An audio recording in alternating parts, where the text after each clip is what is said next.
How to remove the head unit. This is the center console of the 2011 to 2015 Mercedes-Benz CLS. Use the pry to pry open the side cover.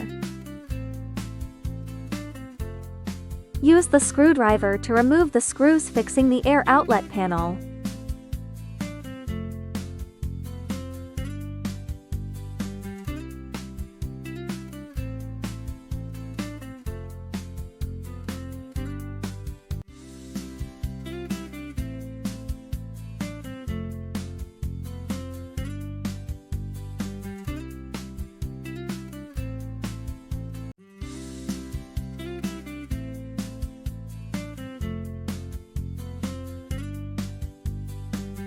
Use the pry to pry open the air outlet panel and unplug the wires.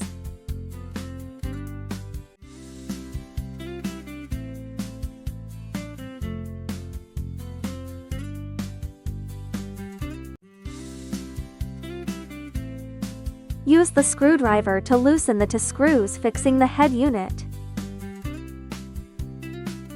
Pull out the head unit. Unplug the cable on the side of the head unit.